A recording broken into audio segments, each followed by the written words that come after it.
एकदन्तं महाकायं भक्तकाञ्चनसन्निभम्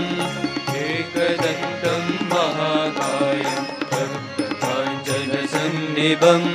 लम्बोदरविशालाक्षं वन्देऽहं गणनायकं वन्देऽहं गणनायकं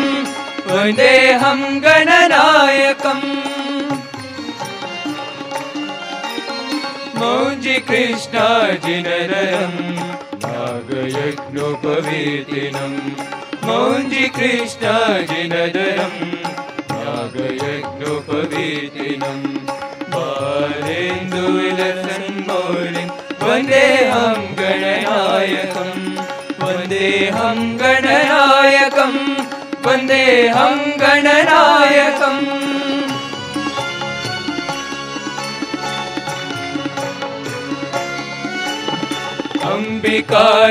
अम्बिकाहृदयानन्दं मातृभिक्परिपालितम्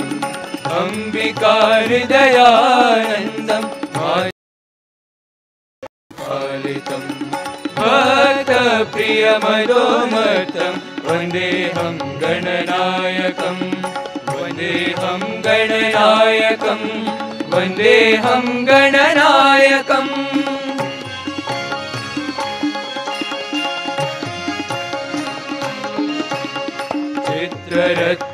चित्ररत्नविचित्राङ्गं चित्रमालविभूषितं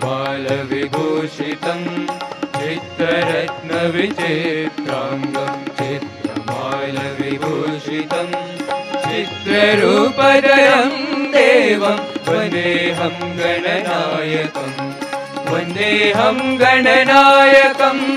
वन्देऽहं गणनायकम् गजवक्त्रं सुरश्रेष्ठं कर्णचामरभूषितं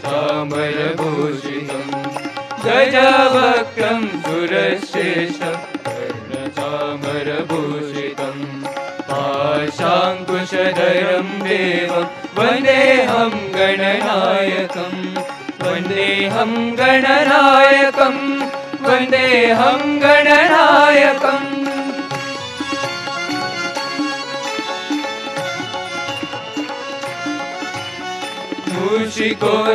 मूषिकोत्तममारुह्य देवासुरमहाहवे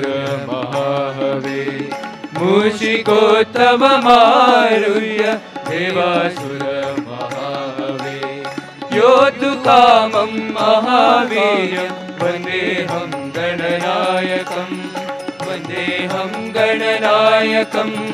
वन्देऽहं गणनायकम्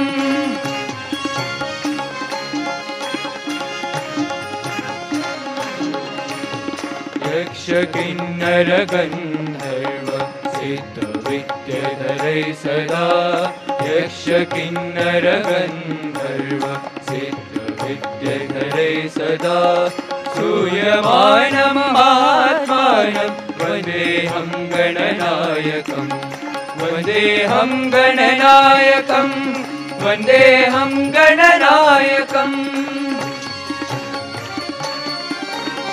सर्वविघ्नहरं देव सर्वविघ्नविवर्जितं सर्वविघ्नहरं देवं सर्वविघ्नविवर्जितं सर्वसिद्धिप्रदातारं वन्देऽहं गणनायकं वन्देऽहं गणनायकं वन्देऽहं गणनायकम् गणाष्टकमिदं पुण्यं भक्तितो यः पठे नरः विमुक्तः सर्वपापेभ्यो रुद्रलोकं स गच्छति। जय बोलो भगवान भगवान श्री सत्य साई बाबा जी की जय।